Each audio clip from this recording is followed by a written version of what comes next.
On a Sunday night, a week after my inauguration, I used the radio to tell you about the banking crisis and about the measures we were taking to meet it. In that way, I tried to make clear to the country various facts that might otherwise have been misunderstood, and in general to provide a means of understanding, which I believe did much to restore confidence. Tonight, 8 weeks later, I come for the second time to give you my report in the same spirit and by the same means to tell you about what we have been doing and what we are planning to do. 2 months ago, as you know, we were facing serious problems. The country was dying by inches. It was dying because trade and commerce had declined to dangerously low levels. Prices for basic commodities were such as to destroy the value of the assets of national institutions, such as banks and savings banks and insurance companies and others. These institutions, because of their great needs, were foreclosing mortgages, they were calling loans, and they were refusing credit. Thus, there was actually in process of destruction the property of millions of people who had borrowed money on that property in terms of dollars which had had an entirely different value from the level of March 1933. That situation in that crisis did not call for any complicated consideration of economic panaceas or fancy plans. We were faced by a condition and not a theory. There were just two alternatives at that time. The first was to allow the foreclosures to continue, credit to be withheld, money to go into hiding, thus forcing liquidation and bankruptcy of banks and railroads and insurance companies, and a recapitalizing of all business and all property on a lower level. That alternative meant a continuation of what is loosely called deflation, the net result of which would have been extraordinary hardship on all property owners and all bank depositors, and incidentally extraordinary hardships on all persons working for wages through an increase in unemployment and a further reduction of the wage scale. It is easy to see that the result of that course would have not only economic effects of a very serious nature, but social results also that might bring incalculable harm. Even before I was inaugurated, I came to the conclusion that such a policy was too much to ask the American people to bear. It involved not only a further loss of homes and farms and savings and wages, but also a loss of spiritual values, the loss of that sense of security for the present and the future that is so necessary to the peace and contentment of the individual and of his family. When you destroy those things, you find it difficult to establish confidence of any sort in the future. And it was clear that mere appeals coming out of Washington for more confidence and the mere lending of more money to shaky institutions could not stop that downward course. A prompt program applied as quickly as possible seemed to me not only justified, but imperative to our national security. The Congress, and when I say the Congress, I mean the members of both political parties, fully understood this and gave me generous and intelligent support. The members of the Congress realized that the methods of normal times had to be replaced in the emergency by measures that were suited to the serious and pressing requirements of the moment. There was no actual surrender of power. Congress still retained its constitutional authority to legislate and to appropriate, and no one has the slightest desire to change the balance of these powers. The function of Congress is to decide what has to be done and to select the appropriate agency to carry out its will. That policy it has strictly adhered to. The only thing that has been happening has been to designate the President of the United States as the agency to carry out certain of the purposes of the Congress. This was constitutional and is constitutional, and it is in keeping with the past American tradition. The legislation that has been passed or is in the process of enactment can properly be considered as part of a well-grounded, well-rounded plan. First, we are giving opportunity of employment to 250,000 of the unemployed. especially the young men who have dependents, to let them go into forestry and flood prevention work. That is a big task because it means feeding and clothing and caring for nearly twice as many men as we have in the regular Army itself. And in creating this Civilian Conservation Corps, we are killing two birds with one stone. We are clearly enhancing the value of our natural resources, and at the same time we are relieving an appreciable amount of actual distress. This great group of men, young men, have entered upon their work on a purely voluntary basis. No military training is involved, and we are conserving not only our natural resources, but also our human resources. One of the great values to this work is the fact that it is direct and requires the intervention of very little machinery. Secondly, I have requested the Congress and have secured action upon a proposal to put the great properties owned by our government at Muscle Shoals to work after long years of wasteful inaction. And with this goes hand in hand a broad plan for the permanent improvement of the vast area included in the whole of the Tennessee Valley. It will add to the comfort and to the happiness of hundreds of thousands of people, and the incident benefits will reach the entire nation. Next, the Congress is about to pass legislation that will greatly ease the mortgage distress among the farmers and among the homeowners of the nation by providing for the easing of the burden of debt that now bears so heavily upon millions of our people. Our next step in seeking immediate relief is a grant of $500 million to help the states and the counties and the municipalities in their duty to care for those who at this time need direct and immediate relief. In addition to all this, the Congress also passed legislation, as you know, authorizing the sale of beer in such states as desired it. That has already resulted in considerable reemployment, and incidentally, it has provided for the federal government and for the states a much-needed tax revenue. Now, as to the future, we are planning within a few days to ask the Congress for legislation to enable the government to undertake public works, thus stimulating directly and indirectly the employment of many others in well-considered projects. Further legislation has been taken up which goes much more fundamentally into our economic problems.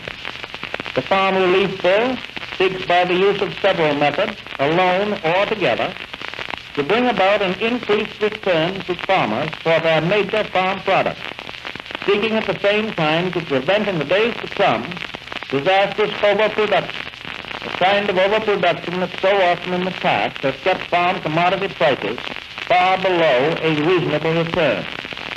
This measure provides wide power for emergencies, and the extent of its use will depend entirely upon what the future has in store.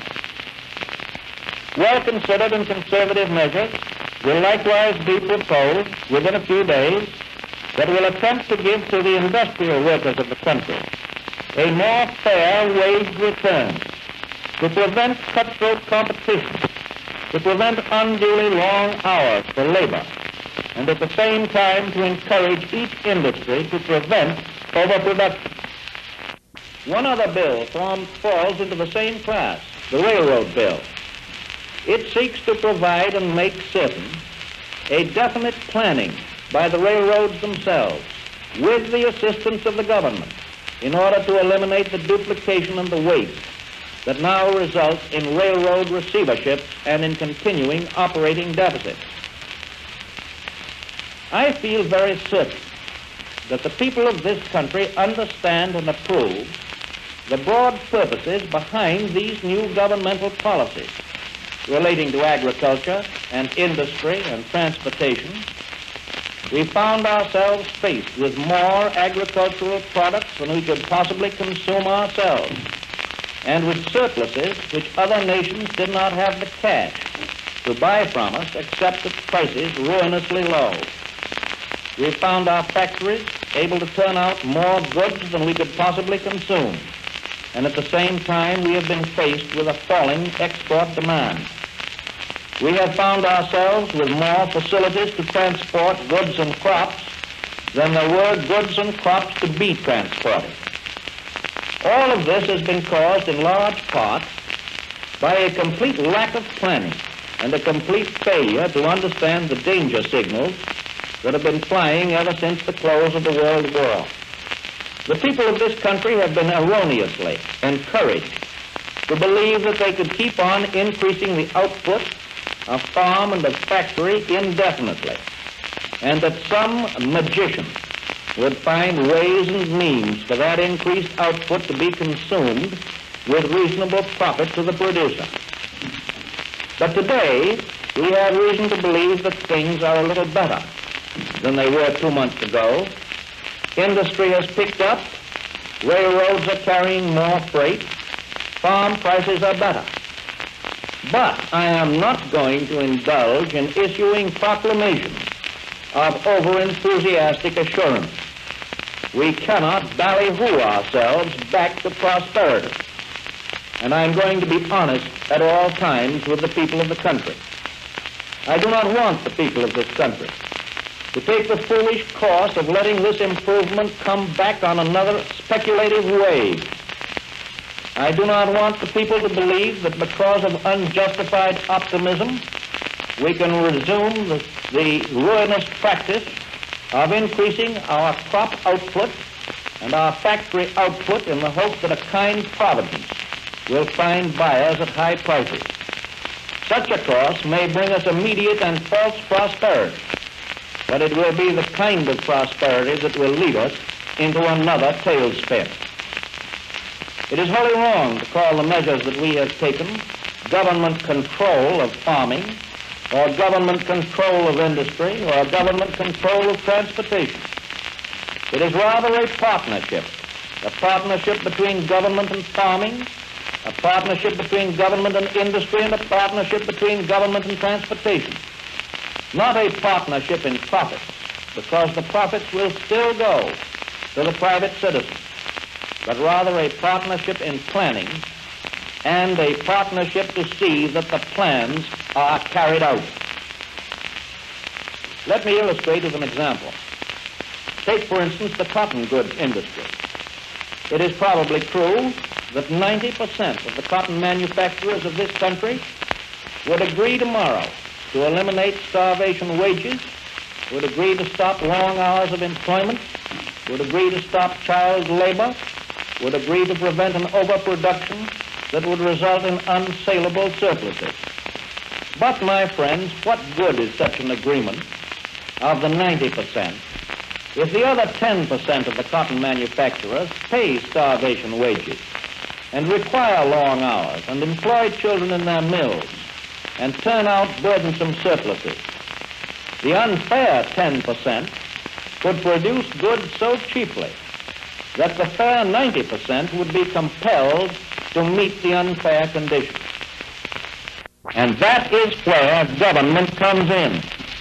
Government ought to have the right, and will have the right, after surveying and planning foreign industry, to prevent, with the assistance of the overwhelming majority of that industry, all unfair practices, and to enforce that agreement by the authority of government.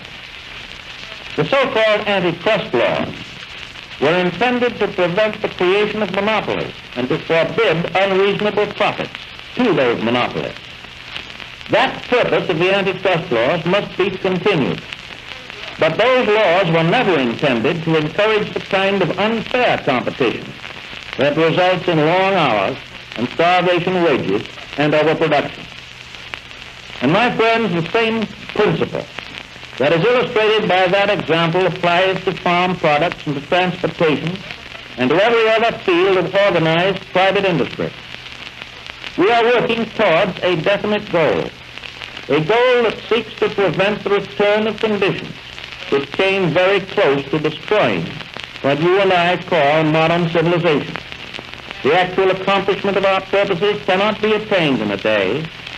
Our policies are wholly within the purposes for which our American constitutional government was established 150 years ago. I know that the people of this country will understand this, and that they will also understand the spirit in which we are undertaking that policy. I do not deny that we may make some mistakes of procedure as we carry out this policy. I have no expectation of making a hit every time I come to bat. What I seek is the highest possible batting average, not only for myself, but for the team. Theodore Roosevelt once said to me, if I can be right 75% of the time, I shall come up to the fullest measure of my hopes. Much has been said of late about federal finances and inflation, about the gold standard, and francs and pounds and so forth. I should like to make the facts very simple and to make my policy very clear. In the first place, government credit and government currency are really one and the same thing. Behind government bonds, there is only a promise to pay. Behind government currency, we have, in addition to the promise to pay, a reserve of gold and a small reserve of silver, neither of them anything like the total amount of the currency. And in this connection, it is worthwhile remembering that in the past, the government has agreed to redeem nearly 30 billions of its debt and its currency in gold. And private corporations and individuals in this country have agreed to redeem another 60 or 70 billions of securities and mortgages in gold. The government and the private corporations and individuals were making these agreements when they knew full well that all of the gold in the United States amounted to only between 3 and 4 billion, and that all of the gold in all of the world amounted to only about 11 billion. If the holders of these promises to pay were all of them to start in to demand gold, the first comers would get gold for a few days or a few hours. And those first comers who would get the gold would amount to about 1/25 of all of the holders of the securities and the currency. The other 24 people out of 25 who did not happen to be at the top of the line would be politely told that there was no more gold left. And so we have decided in Washington to treat all 25 people in the same way, in the interest of justice and in the exercise of the constitutional powers of this government. We placed everyone on the same basis in order that the general good may be preserved. Nevertheless, gold, and to a partial extent silver also, are perfectly good bases for currency. And that is why I decided not to let any of the gold now in the country go out of it. A series of conditions arose 3 weeks ago, which very readily might have meant, first, a drain on our gold by foreign countries, and secondly, as a result of that drain, a flight of American capital itself in the form of gold out of our country. And it is not exaggerating the possibility to tell you that such an occurrence might well have taken from us the major part of our gold reserve, and might well have resulted in such a further weakening of our government and private credit as to bring on actual panic conditions and the complete stoppage of the wheels of industry. The administration has the definite objective of raising commodity prices to such an extent that those who have borrowed money will, on the average, be able to repay that money in the same kind of dollar which they borrowed. We do not seek to let them get such a cheap dollar that in effect they will be able to pay a great deal less back than they borrowed. In other words, we seek to correct a wrong and not to create another wrong in the opposite direction. That is why powers are being given to the administration to provide, if necessary, for an enlargement of credit in order to correct the existing wrong. These powers will be used when, as, and if it may be necessary to accomplish the purpose. Hand in hand with the domestic situation, which of course is our first concern, is the world situation. And I want to emphasize to you that the domestic situation is inevitably and deeply tied in with the conditions in all of the other nations of the world. In other words, we can get in all probability some measure of return of prosperity in the United States but it will not be permanent unless we can get in a return to prosperity all over the world.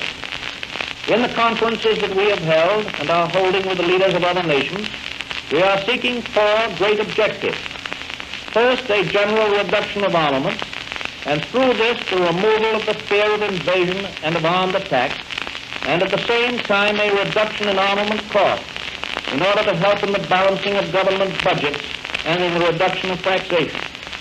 Secondly, a cutting down of the trade barriers in order to restart the flow of exchange of crops and of goods between nations. Third, we seek the setting up of a stabilization of currency in order that trade and commerce can make contracts ahead. And fourth, we seek the reestablishment of friendly relations and greater confidence between all nations. Our foreign visitors these past 3 weeks have responded to these purposes in a very helpful way. All of the nations have suffered alike in this Great Depression. They have all reached the conclusion that each can best be helped by the common action of all. And it is in this spirit that our visitors have met with us and discussed our common problems. The great international conference of this summer that lies before us must succeed. The future of the world demands it, and we have each of us pledged ourselves to the best joint efforts to that end. To you, the people of this country, all of us in Washington, the members of the Congress and the members of this administration, owe a